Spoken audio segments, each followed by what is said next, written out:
Welcome back, everyone, to Tradespoon Live TV. I'm Vlad Karpel, founder of Tradespoon, and I would also like to welcome back our favorite guest, Joe Cusick from Trading Block. Thanks, Vlad, and welcome everybody. This is a manic Monday. I guess it should be expected that what could go wrong will go wrong, and it has. But I want to thank you for having me on for Wall Street Week. And you know what? Let's just jump into the headline numbers right now. Let's talk about it a little bit. We cover retail sales quite a bit because it's kind of the pulse of the consumer. And taking a look at XRT, which is the ETF that tracks retail sales, we're seeing a potential move around $2.35. That's a pretty decent sized move in that ETF.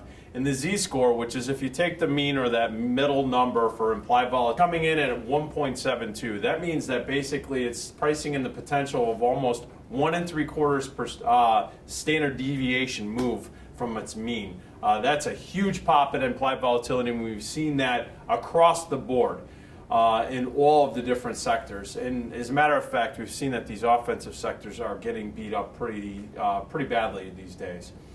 Then we jump into initial claims, and you know, Vlad, you and I have talked about claims before, and we like to watch the S&Ps. Claims are basically getting that pulse of people going in and trying to get their unemployment checks. They're pricing in the S&Ps, specifically the SPY, which is the spiders, which tracks the S&Ps, around $43.75 this week. It's very volatile. You've seen the S&P actually break 1900 today, this morning. And so basically, we're really on a red alert right now as far as seeing some further downside pressure. One sector or group of sectors that have seen a lot of downside pressure already are the commodity space, specifically oil and nat gas. We're going to take a look at USO and UNG, which are pricing in 117 for a potential move right now in USO, and 78 cents for UNG. So buyers, this is a time where you can start looking at potentially scaling into some weakness here. You and I have talked about this, Vlad. This is something that you profess, buying into weakness, selling into strength.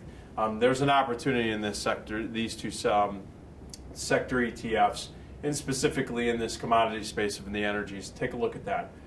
Last, I want to take a look at housing. We have some construction numbers coming out. I'm very concerned, Vlad, right now with housing.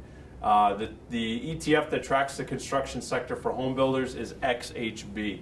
They're pricing in the potential move around 96 cents for this week going into Friday. The previous numbers in September for the construction came in red hot. I really want to keep an eye on this.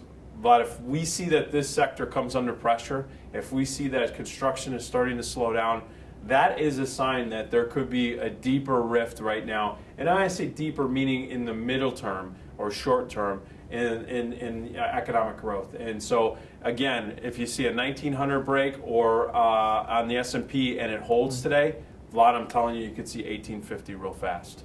Yes, and we can see that a lot of the sectors has been sold off, especially that are in small cap or growth stocks.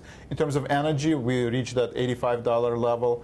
If you look at the screen, you see Halliburton is still on our conviction list, where we rank both long-term and short-term trend.